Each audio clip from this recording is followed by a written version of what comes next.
4 years ago, in January 2021, the Martinez family, Robert, 40, his wife Linda, 37, and their children Daniel, 12, and Sophia, 8, disappeared from their Albuquerque, New Mexico home just days after receiving positive COVID-19 test results.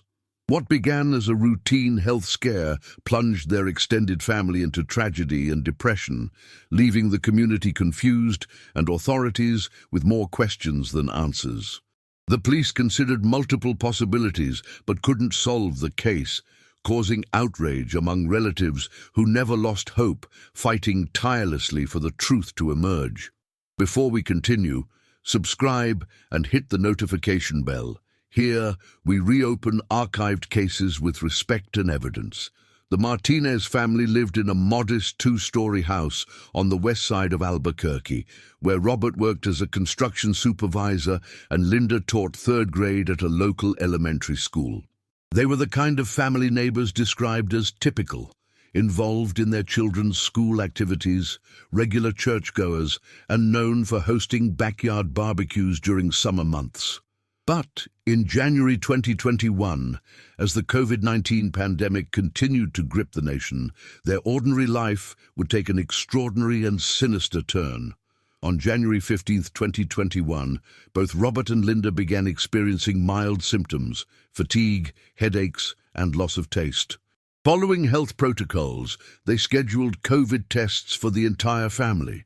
The results came back positive for all 4 family members on January 18th. Linda called her school to inform them of the diagnosis, and Robert contacted his construction company.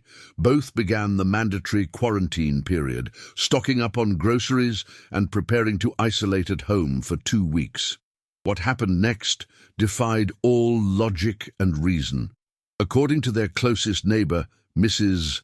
Rodriguez, she last saw the family on January 20th, when Linda waved from their front window while watering plants. The house appeared normal, lights on in the evenings, cars in the driveway, no signs of distress.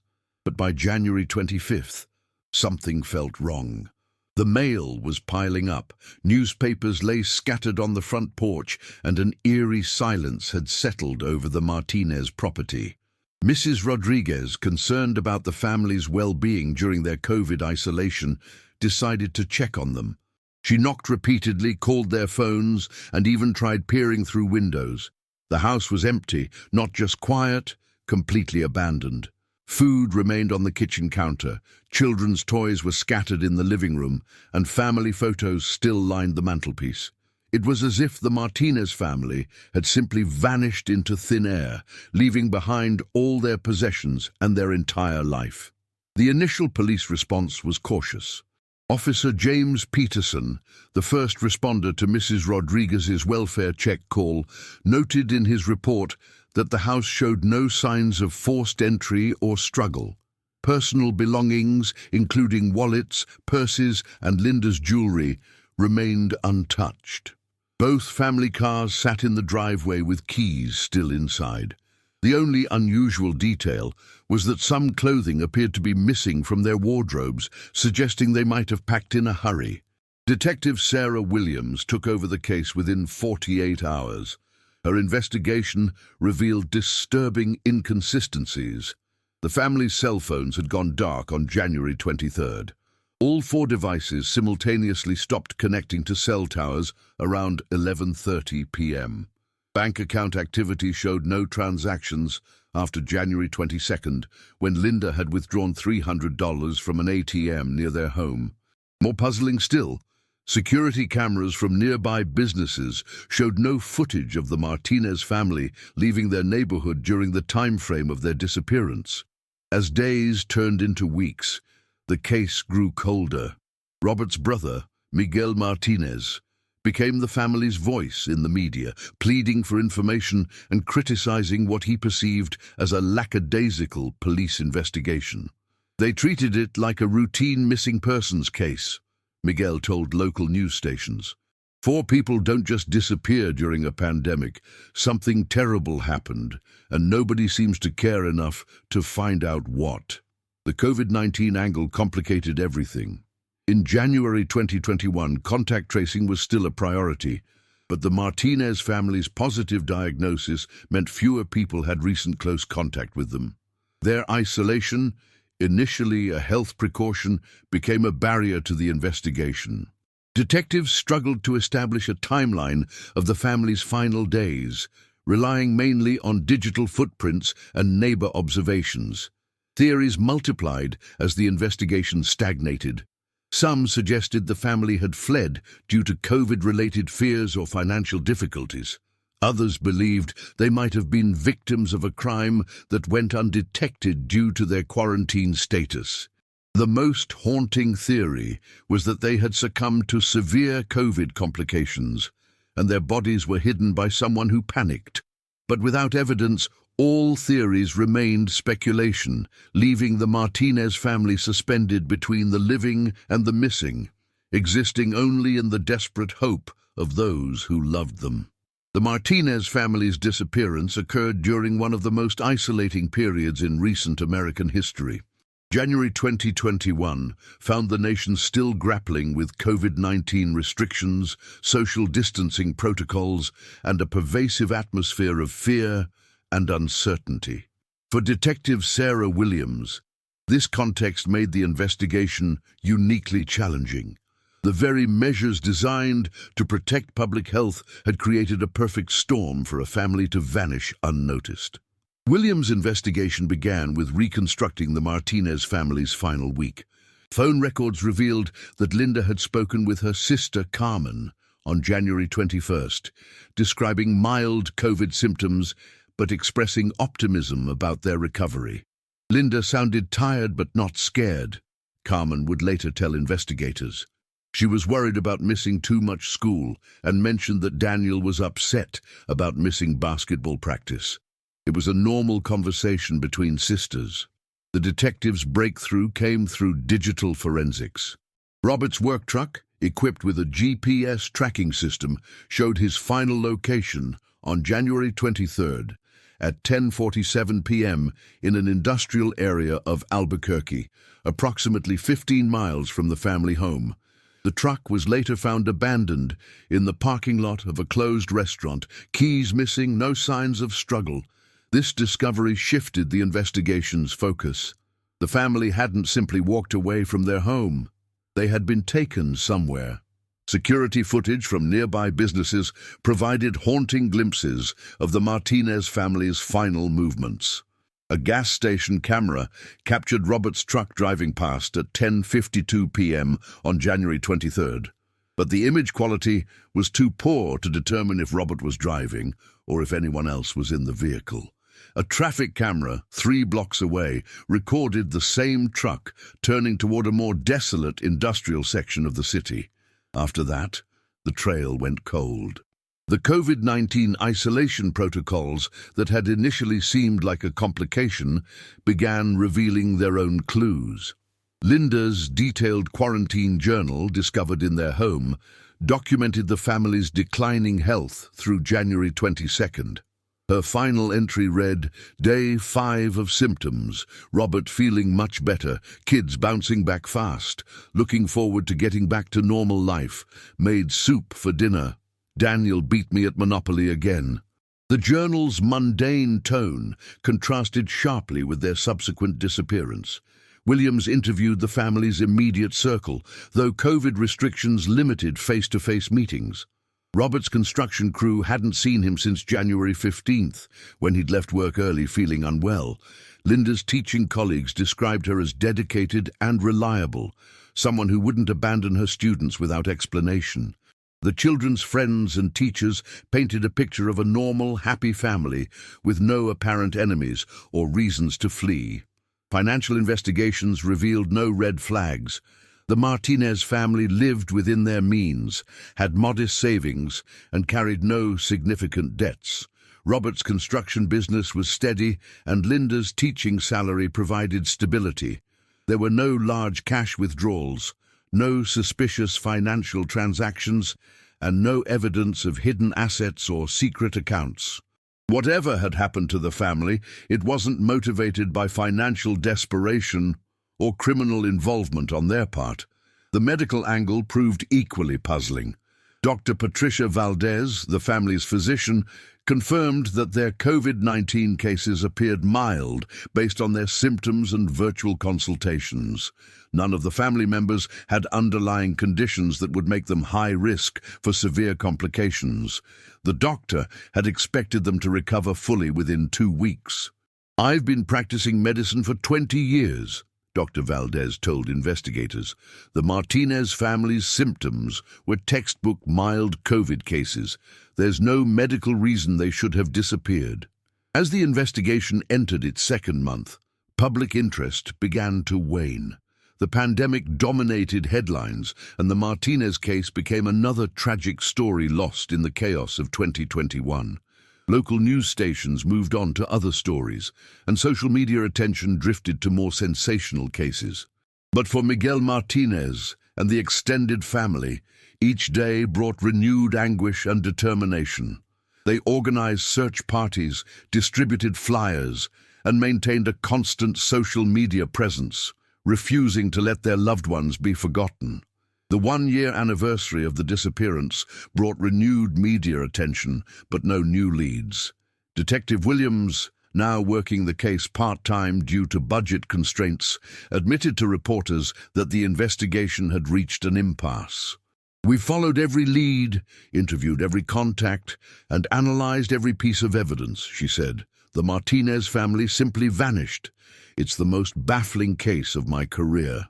By January 2023, the Martinez case had been officially classified as a cold case, filed away in the same cabinet as dozens of other unsolved disappearances. The house remained empty, a testament to a family's interrupted life, while their relatives continued holding on to hope that someday, somehow, the truth would emerge from the silence that had swallowed Robert, Linda, Daniel, and Sophia Martinez whole. 2 years of silence weighed heavily on Albuquerque's west side. The Martinez house sat empty, its windows like hollow eyes staring at a neighborhood that had learned to look away. For the extended Martinez family, each passing season brought new waves of grief, anger, and an exhausting determination to keep their loved one's memory alive in a world that seemed eager to move on. Miguel Martinez had aged visibly since his brother's disappearance. The 45-year-old mechanic, who had once been known for his easy laugh and weekend barbecues, now spent his evenings distributing missing person flyers and managing the family's Facebook page dedicated to finding Robert, Linda, Daniel, and Sophia. His wife, Teresa, worried about his obsession with the case, but understood that stopping the search would feel like abandoning his brother a second time. "People tell me I need to accept that they're gone," Miguel confided to a local journalist in early 2023. "But gone where? Dead how? Until I have answers, they're not gone. They're just lost. And lost people can be found." This unwavering faith had become both Miguel's strength and his burden, driving him to investigate leads that police had long since abandoned. The community's response had evolved from shock to uncomfortable acceptance. Neighbors who had once eagerly shared memories and theories now seemed reluctant to discuss the Martinez family. Mrs. Rodriguez, the neighbor who had discovered their disappearance, had moved to stay with relatives in Santa Fe, unable to look at the empty house each day. "It's not that people don't care," explained Father Martinez from St. Joseph's Catholic Church, where the family had been parishioners. "It's that caring without answers becomes its own kind of torture." Detective Sarah Williams had been reassigned to active cases, but the Martinez file remained on her desk, a constant reminder of the investigation that had consumed 2 years of her career. She continued working leads in her spare time, driven by a professional pride that refused to accept defeat. "In 23 years of law enforcement, I've never encountered a case where a family simply evaporated," she admitted during a rare interview. "The lack of physical evidence, witnesses, or even a plausible theory goes against everything I know about missing persons cases." New developments were rare, but not non-existent. In July 2022, a hiker had discovered clothing fragments in the Sandia Mountains that briefly reignited hope. But DNA testing proved the items belonged to unrelated missing persons from decades earlier. A psychic medium from Colorado claimed to have visions of the family in underground tunnels, leading to several futile searches of storm drains and abandoned mines. Each false lead felt like reopening a wound that never had time to heal. The most painful aspect of the ongoing mystery was how it fractured the family's ability to grieve properly. Linda's sister Carmen struggled with survivor's guilt, wondering if she should have recognized something wrong during their final phone conversation. Robert's elderly parents, Maria and Eduardo Martinez, had grown frail with worry, spending hours staring at family photographs and asking the same unanswerable questions. "How do you bury someone who isn't dead?" Maria asked through tears. "How do you mourn children and grandchildren who might walk through the door tomorrow?" The children's absence created its own unique trauma. Daniel would have turned 14, starting high school and likely playing varsity basketball. Sophia would have been 10, probably losing teeth and learning to ride a bike without training wheels. Their classmates had moved on to new grades and new friendships, but for the Martinez family, Daniel and Sophia remained frozen at ages 12 and 8, preserved in school photographs and birthday cards that would never be opened. Financial pressures added another layer of suffering. The family's modest savings had been exhausted on private investigators, reward money, and traveling to follow leads across multiple states. Miguel had mortgaged his own home to fund the search efforts, straining his marriage and jeopardizing his family's security. "People ask me why I don't stop spending money looking for them," he explained. "But what's money compared to finding my brother's children? What's a house compared to bringing them home?" Social media had become both a blessing and a curse for the family's search efforts. The Facebook page Find the Martinez Family had gained thousands of followers, generating tips from across the country. But it also attracted cruel hoaxes, conspiracy theorists, and well-meaning but misguided amateur detectives who cluttered the investigation with false leads and wild theories. Managing the online presence required constant vigilance to separate genuine information from digital noise. The case had also exposed systemic issues within the local police department's missing persons protocols. Budget cuts had reduced the detective unit's capacity to work cold cases, and the COVID-19 pandemic had created a backlog of unsolved disappearances that overwhelmed available resources. Advocacy groups began using the Martinez case as an example of how middle-class Hispanic families received less media attention and police resources than missing white families, adding a social justice dimension to an already complex tragedy. As 2023 progressed, the Martinez family faced a terrible choice: continue the exhausting search that was destroying their mental health and financial stability, or find some way to build new lives while accepting that Robert, Linda, Daniel, and Sophia might never be found. It was a choice no family should have to make, yet one that thousands of families across America confront every year in the silence between hope and despair.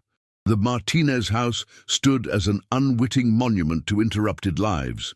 By early 2023, the property had become a source of neighborhood tension, its empty windows and overgrown yard serving as a daily reminder of the family that had vanished without explanation. The mortgage payments, handled by Miguel Martinez through his brother's power of attorney, represented a monthly bleeding of resources that the extended family could barely afford. Inside the house, time had frozen on January 23, 2021.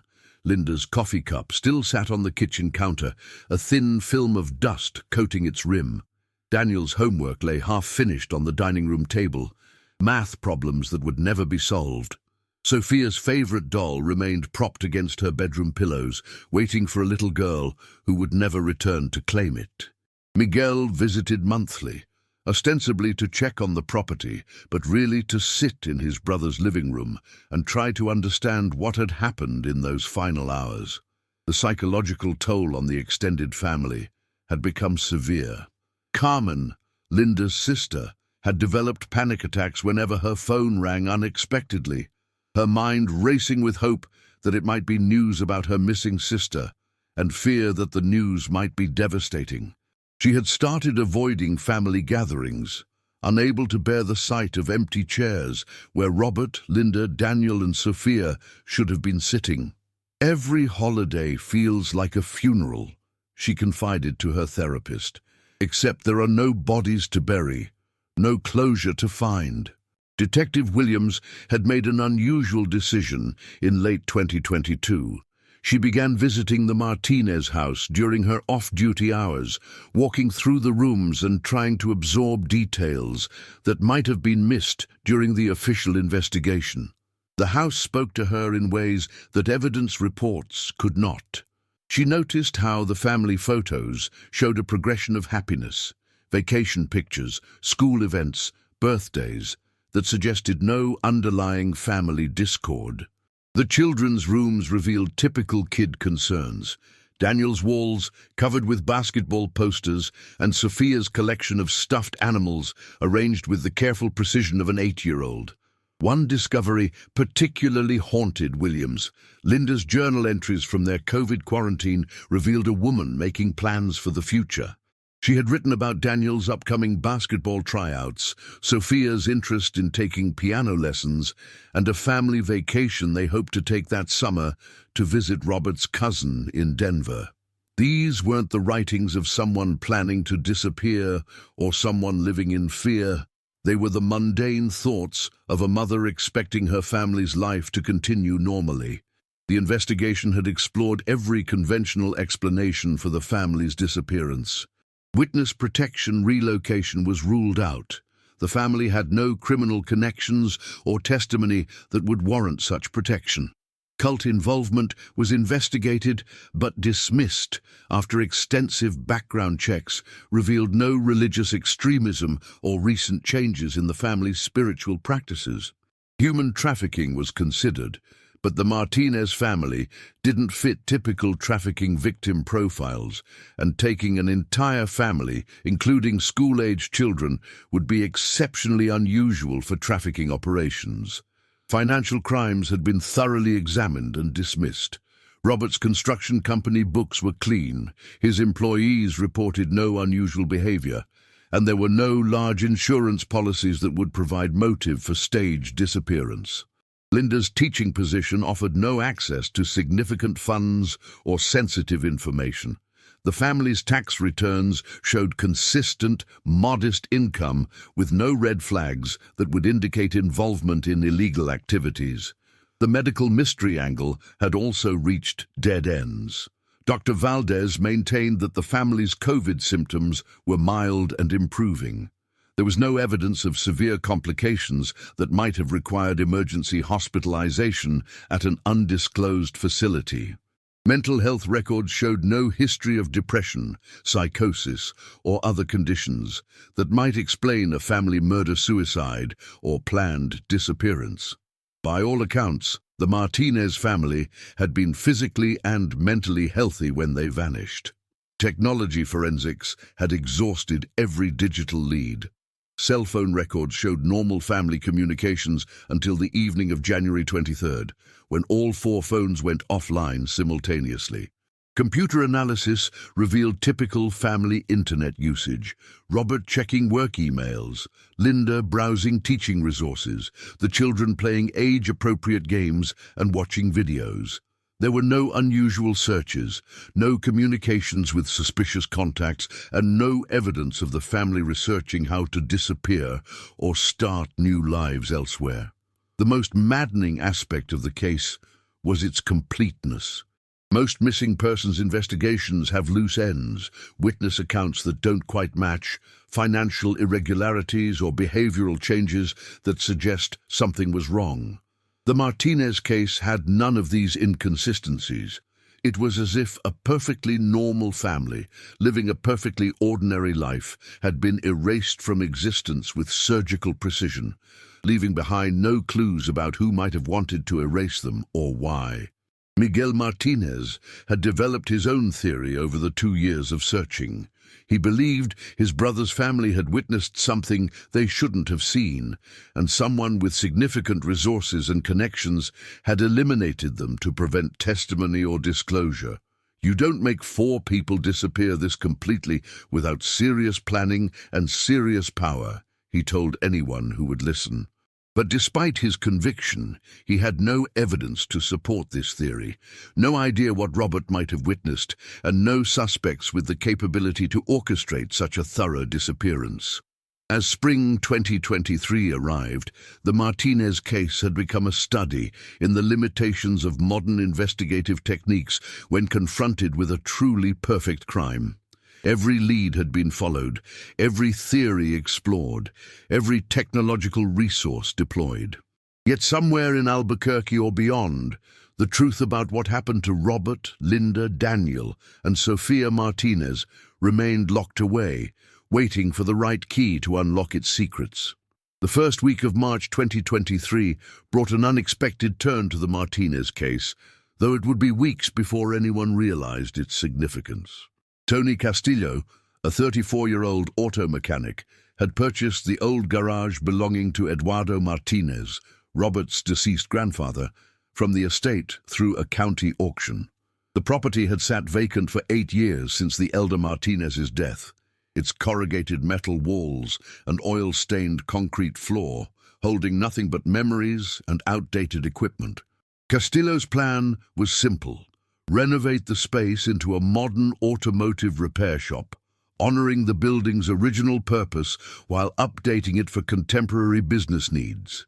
The property's location on Albuquerque's industrial west side offered affordable rent and easy access for customers, making it ideal for an independent mechanic looking to establish his own business.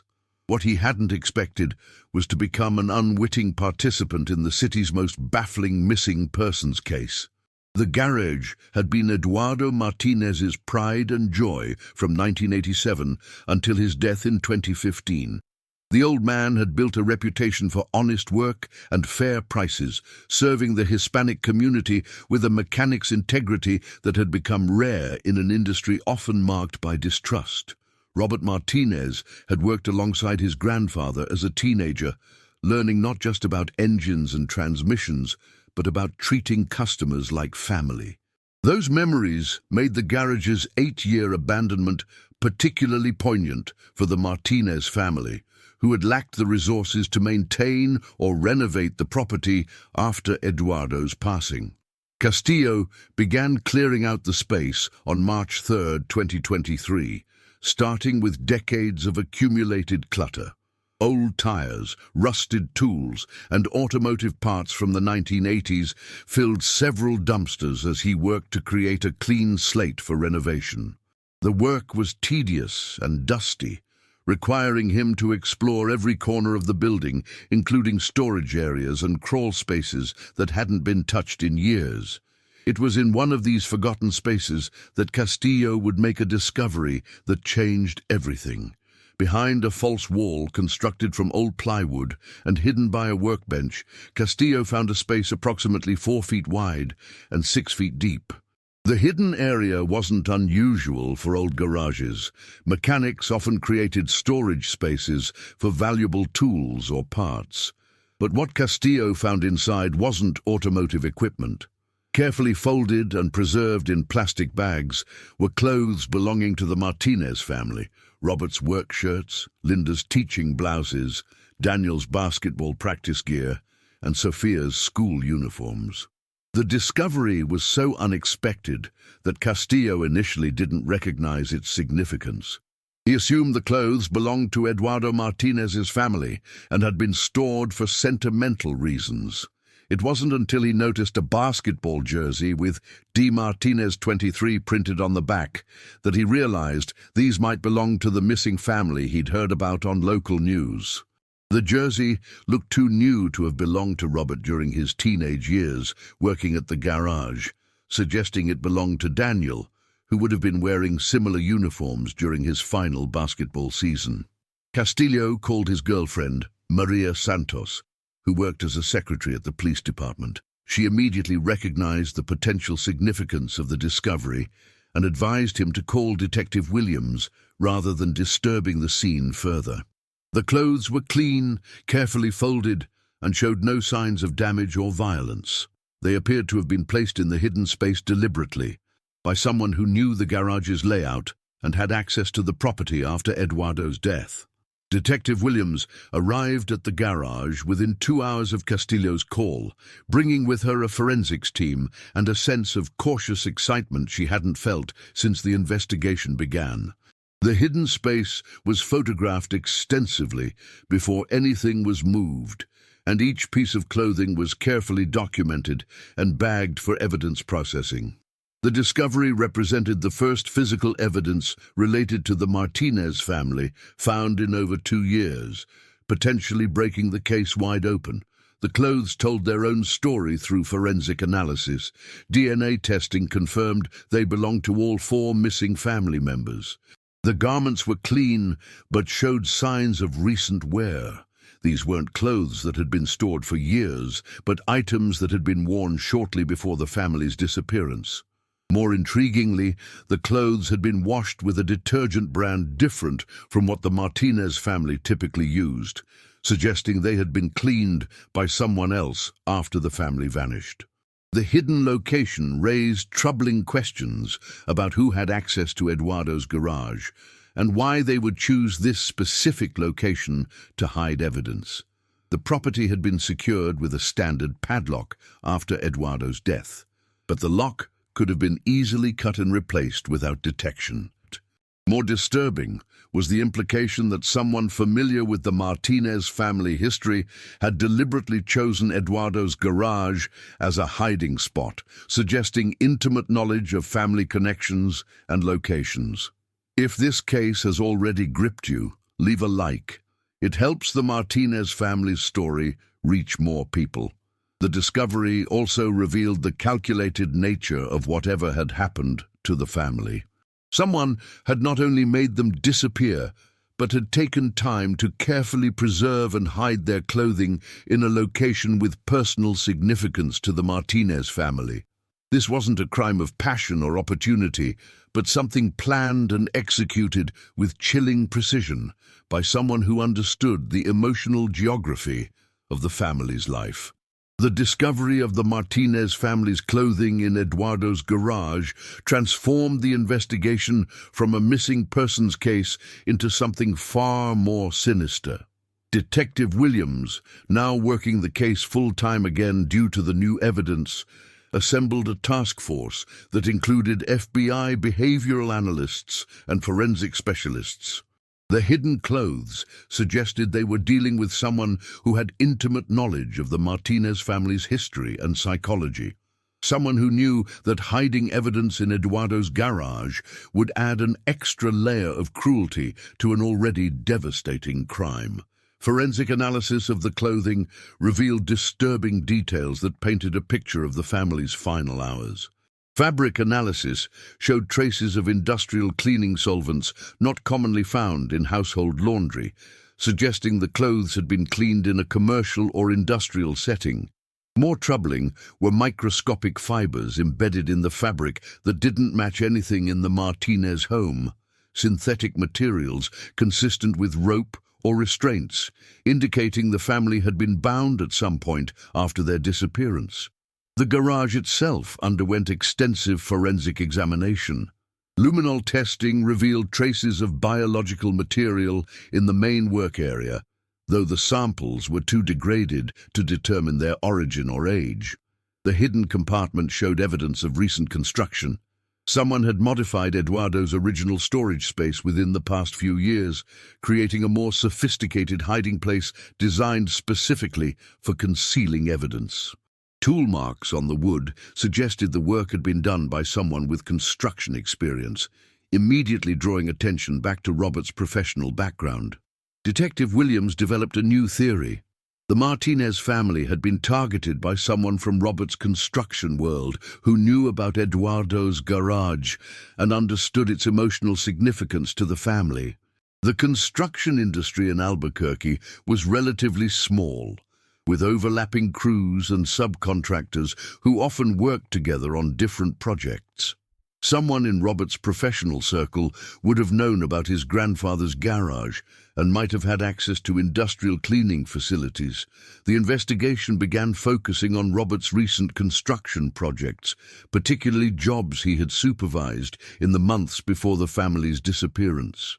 Williams discovered that Robert had been working on a mixed-use development project in late 2020 that had involved disputes over worker safety protocols and wage payments. Several subcontractors had been dismissed from the project after conflicts with Robert, who had insisted on strict adherence to safety regulations that slowed progress and increased costs. One name began appearing repeatedly in the investigation: Marcus Webb, a 52-year-old general contractor who'd been fired from Robert's final project in December 2020. Webb had accused Robert of sabotaging his reputation in the local construction community, claiming that Robert's insistence on unnecessary safety measures had cost Webb's company a significant contract. The dismissal had led to heated confrontations, with Webb reportedly making threatening statements about Robert ruining people's lives and needing to face consequences. Webb's background revealed a man struggling with financial and personal problems that had escalated in 2020. His construction company had filed for bankruptcy protection in November 2020, partially due to losing the contract on Robert's project. Webb's wife had left him in January 2021, taking their children and citing his increasingly erratic behavior and drinking problem. By the time of the Martinez family's disappearance, Webb was living alone in a rented warehouse space that included both residential and commercial areas, exactly the kind of location where a family could be held captive and their clothes could be cleaned with industrial solvents.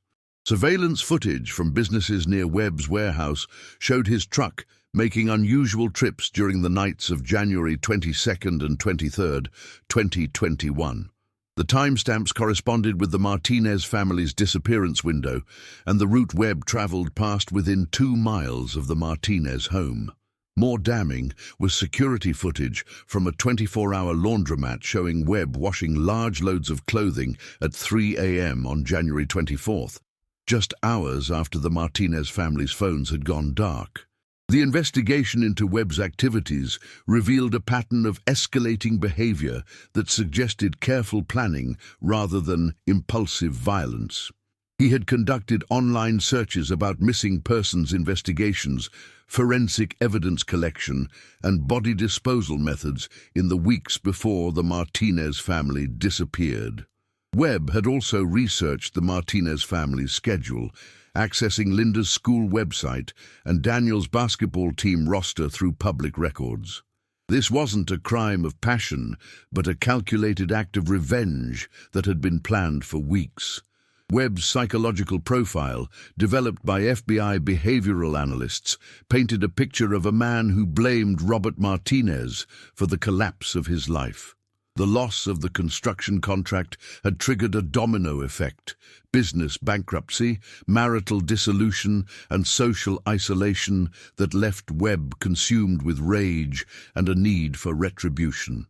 The timing of the Martinez family's disappearance during their COVID quarantine, when they would be isolated and their absence would be delayed, suggested Webb had waited for the perfect opportunity to act. The warehouse where Webb had been living was obtained through a search warrant on March 15, 2023. The space had been thoroughly cleaned, but forensic specialists found evidence of recent construction activities that matched the tool marks found in Eduardo's garage hiding spot.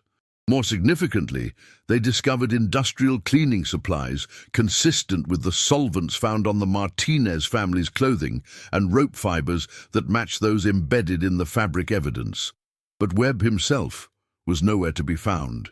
Neighbors reported that he had left the warehouse in late February 2023, just weeks before the clothing discovery that would have inevitably led investigators to him. His truck was found abandoned at Albuquerque International Airport, and records showed he had purchased a one-way ticket to Mexico City on February 28th. By the time Detective Williams had assembled enough evidence for an arrest warrant, Marcus Webb had vanished just as completely as the Martinez family he had destroyed. The case had finally identified its perpetrator, but the most agonizing questions remained unanswered. Where were Robert, Linda, Daniel, and Sophia Martinez? Were they still alive somewhere, or had Webb's revenge included the ultimate price? And could a man driven by workplace grievances truly have orchestrated the perfect disappearance of an entire family? The identification of Marcus Webb as the primary suspect in the Martinez family disappearance unleashed a massive, multi-jurisdictional manhunt spanning from New Mexico to Mexico and beyond. Detective Williams coordinated with FBI international liaisons, U.S. Marshals, and Mexican federal authorities to track a man who had demonstrated the same meticulous planning in his escape that he had shown in making the Martinez family vanish. Webb's flight to Mexico City had been carefully orchestrated. Financial records revealed he had been converting assets to cash for months before fleeing, selling personal property and equipment through private sales that left minimal paper trails. More disturbing was evidence that Webb had been planning his escape route since at least January 2023, suggesting he had anticipated eventual discovery and had prepared accordingly. This level of premeditation reinforced investigators' belief that they were dealing with someone who had planned every aspect of his revenge against Robert Martinez. The search of Webb's abandoned warehouse yielded additional evidence that painted a horrifying picture of what the Martinez family had endured. Hidden beneath a false floor, investigators found restraint materials, medical supplies, and camping equipment that suggested Webb had kept the family alive for an extended period. The medical supplies included IV bags, antibiotics, and pain medications, indicating Webb had planned to keep his captives in relatively good physical condition, perhaps to prolong their suffering or his sense of control over their fate. Most chilling was a handwritten journal found in Webb's personal belongings, documenting his growing obsession with Robert Martinez and his family.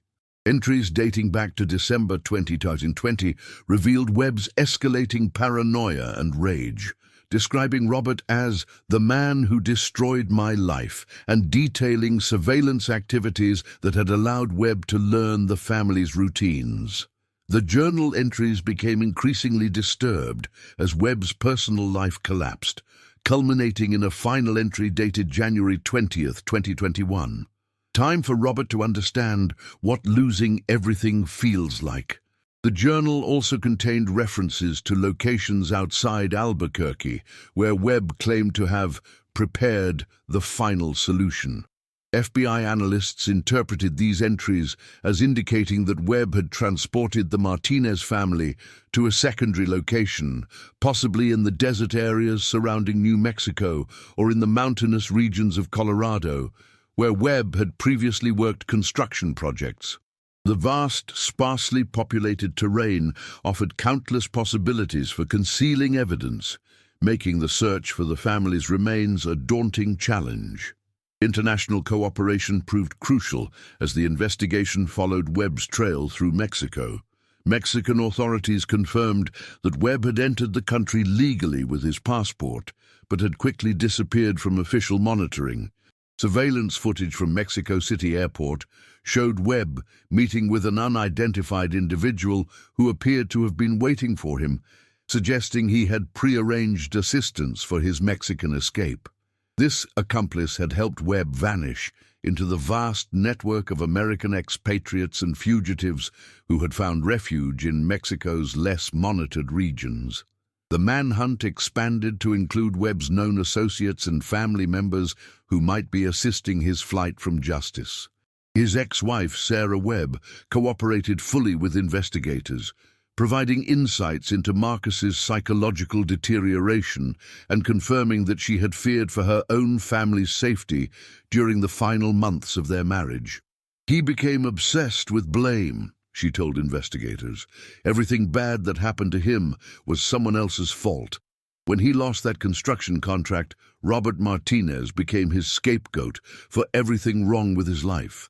FBI behavioral analysts developed a profile suggesting Webb would likely remain in Mexico or Central America, areas where his construction skills would be valuable and his American passport would provide advantages in expatriate communities. However, Webb's paranoia and tendency toward isolation suggested he would avoid large cities or established American communities where he might be recognized. The search focused on remote construction projects and development sites where an experienced American contractor might find work without extensive background checks. The case generated international media attention when America's Most Wanted featured Webb's story, leading to hundreds of tips from across North and Central America. While most tips proved false, several credible sightings placed Webb in remote areas of Chihuahua and Sonora, states in Mexico, working on ranch construction projects under assumed names. Mexican authorities raided several locations based on these tips, but found that Webb had consistently stayed one step ahead of law enforcement, apparently maintaining an intelligence network that warned him of impending searches. The psychological toll on the Martinez family intensified as hope of finding their loved ones alive began to fade. Miguel Martinez, who had spent 2 years believing his brother's family might still be alive somewhere, was forced to confront the likelihood that they had been murdered shortly after their disappearance. "At least now we know who did this to them," he told reporters, "but knowing who doesn't bring them back. We need to find Marcus Webb, and we need him to tell us where Robert, Linda, Daniel, and Sophia are buried so we can finally lay them to rest." Detective Williams coordinated with international agencies to freeze any financial assets Webb might have access to, hoping to force him out of hiding by cutting off his resources. However, Webb's careful financial planning meant he had likely accumulated sufficient cash reserves to remain hidden for years.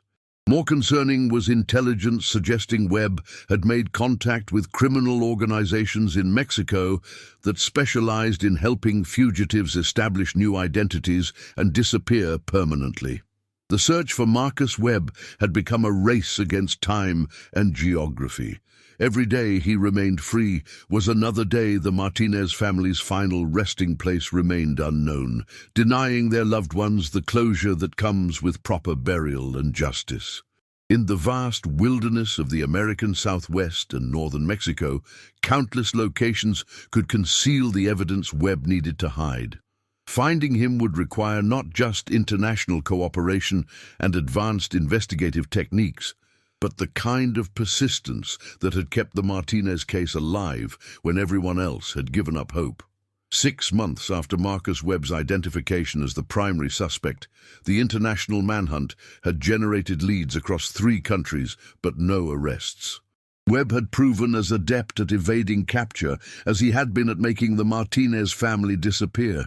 However, in September 2023, a breakthrough came from an unexpected source: Webb's own psychological need to return to familiar territory. Border Patrol agents in Nogales, Arizona, arrested a man attempting to cross from Mexico using forged documents. The suspect claimed to be Carlos Mendoza, a Mexican national seeking work in American construction, but his English was too fluent, and his knowledge of American construction techniques too sophisticated for his claimed background. Fingerprint analysis confirmed what investigators had hoped. Carlos Mendoza was Marcus Webb, finally making a crucial mistake in his carefully planned escape. Webb's capture occurred because of a fundamental miscalculation in his psychological profile.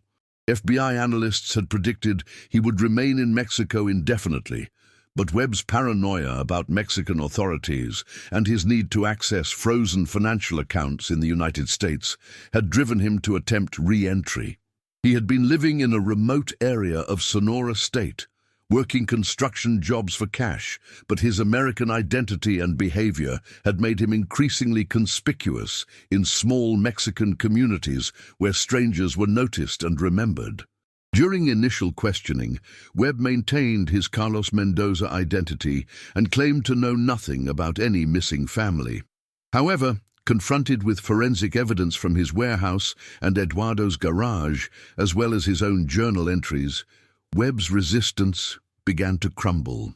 Detective Williams, who had traveled to Arizona for the interrogation, employed a strategy focused not on Webb's guilt, which was overwhelming, but on his need to justify his actions and gain recognition for his meticulous planning.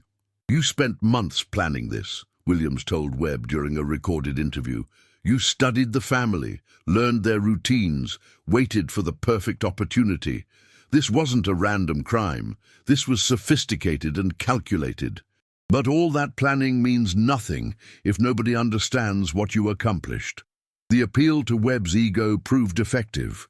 His desire to be recognized as intelligent and methodical overcame his instinct for self-preservation.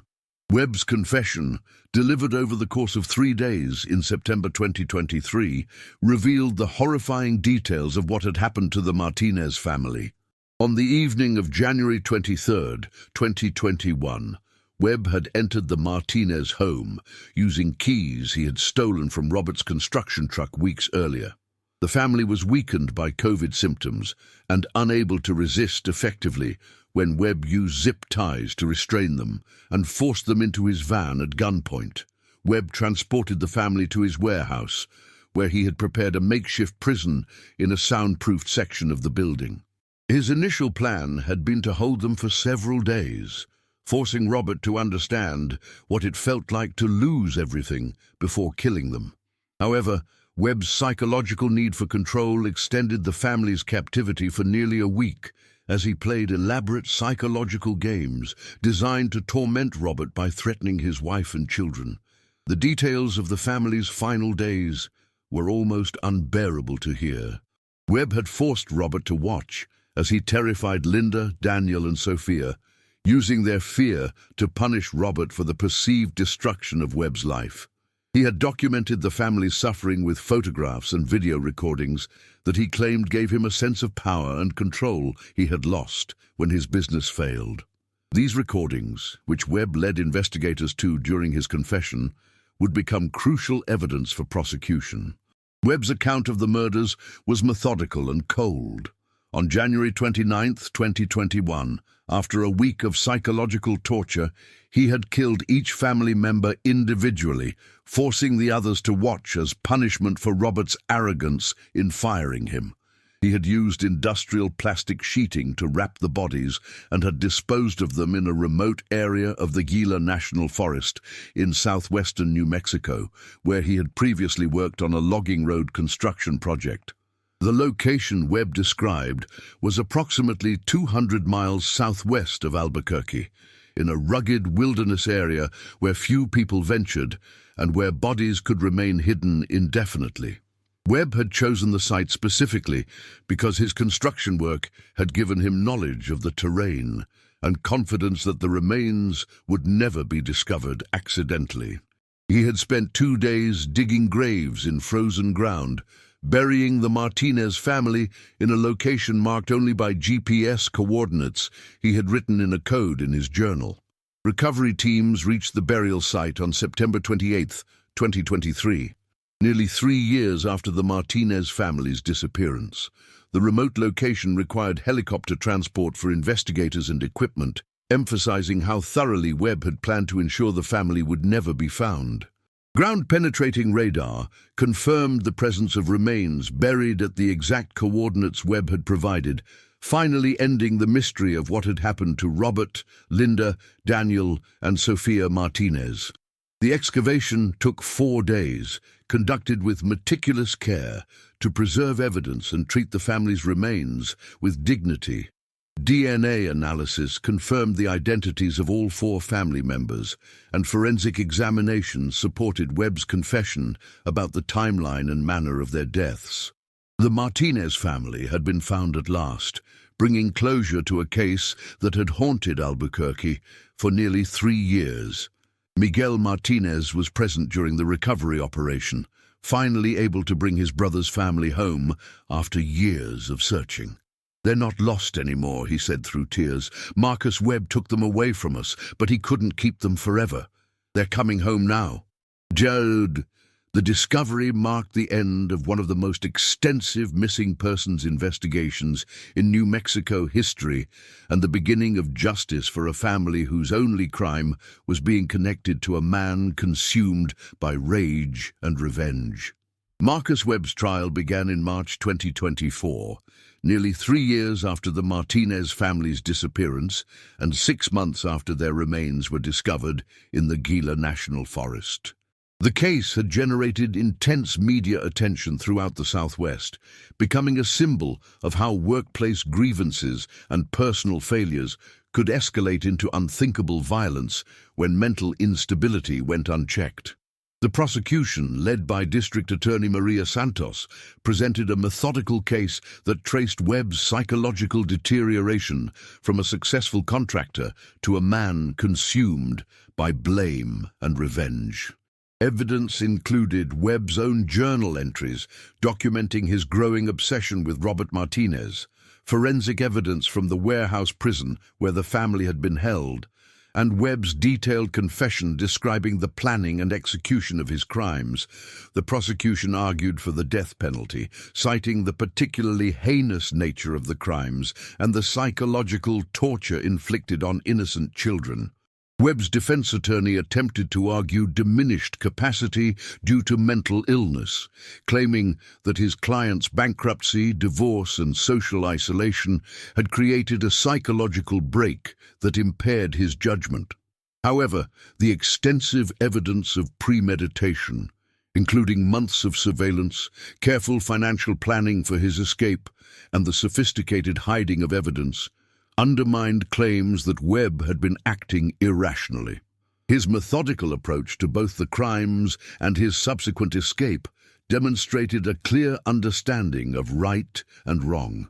The trial's most heartbreaking moments came during victim impact statements from the Martinez family's survivors.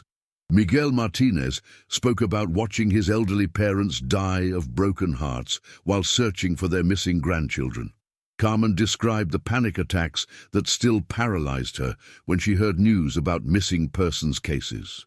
Linda's students, now in middle school, wrote letters about how their teacher's disappearance had affected their trust in the safety of the world around them. "Marcus Webb didn't just kill 4 people, Miguel told the jury during his statement.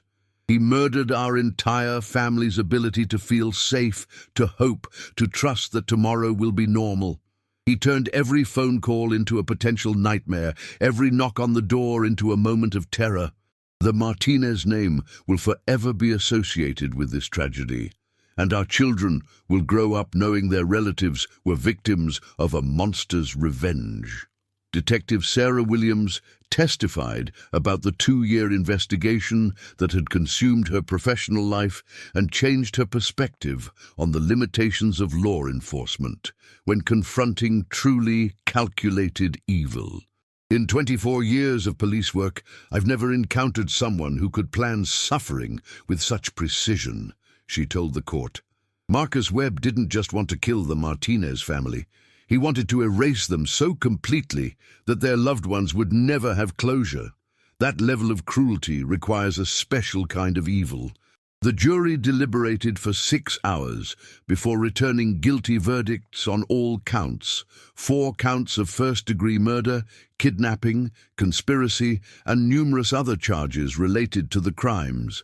The speed of the verdict reflected the overwhelming evidence and the clear premeditation that had characterized every aspect of Webb's actions. During the penalty phase, the same jury voted unanimously for the death penalty, citing the extreme cruelty inflicted on the children and the psychological torture that had preceded the murders. Webb showed no emotion during the verdict reading, maintaining the same cold demeanor he had displayed throughout his confession and trial. When asked by Judge Patricia Reynolds if he had any final words before sentencing, Webb simply stated, "Robert Martinez destroyed my life. I made sure he understood what that felt like." His complete lack of remorse for murdering two innocent children reinforced the jury's decision that he represented a continuing danger to society. The Martinez family's remains were finally laid to rest in a ceremony at St. Joseph's Catholic Church on April 15, 2024, exactly 3 years and 3 months after their disappearance. The funeral drew hundreds of mourners from across Albuquerque, including many who had never known the family personally but had been touched by their story. Father Martinez delivered a homily about how the family's faith had sustained them through unimaginable suffering, and how their memory would continue to inspire acts of compassion and community support. Linda's third-grade classroom was converted into a memorial garden at her elementary school, where students could learn about kindness, resilience, and the importance of looking out for one another. Daniel's basketball number, 23, was retired by his middle school team, and Sophia's favorite book, Charlotte's Web, became part of a literacy program established in her memory. These tributes helped transform the tragedy into something that honored the lives that had been cut short, rather than simply mourning their loss. The case led to significant changes in missing persons protocols throughout New Mexico. The Martinez Family Act established mandatory review procedures for cases involving entire families and required enhanced coordination between local police departments and federal agencies when dealing with potentially sophisticated disappearances.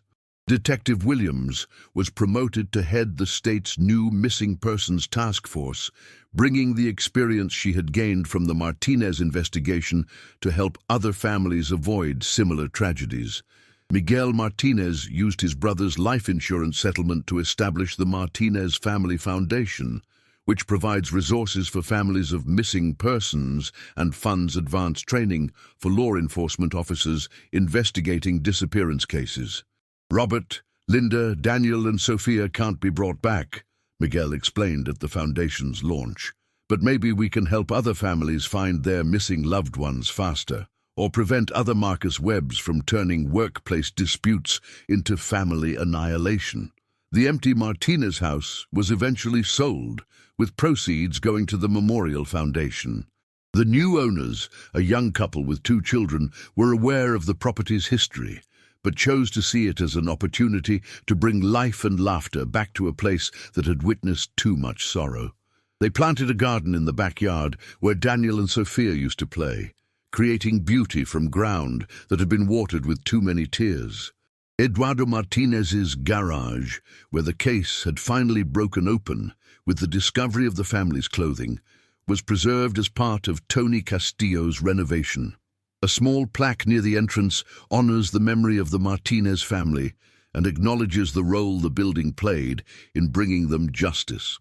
Castillo, who had unknowingly become a key figure in solving the case, donated a portion of his business profits to the Martinez Family Foundation each year.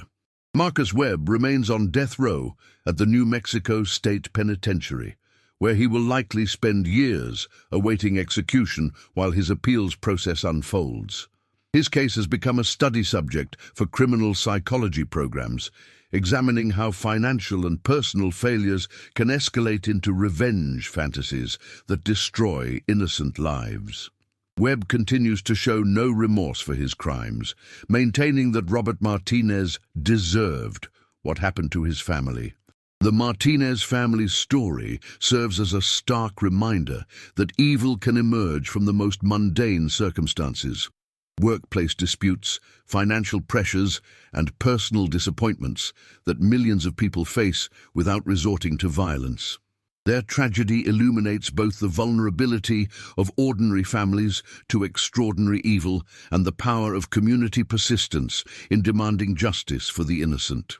3 years after their disappearance, Robert, Linda, Daniel, and Sophia Martinez are remembered not as victims of a madman's revenge, but as a family whose love for each other transcended even death, whose memory inspired legislative change, and whose story reminded an entire community that the bonds of family and faith can survive even the most determined attempts to destroy them. Subscribe to our channel to explore more archived and disturbing cases across America. Thank you for following the Martinez family story. We'll see you in the next video.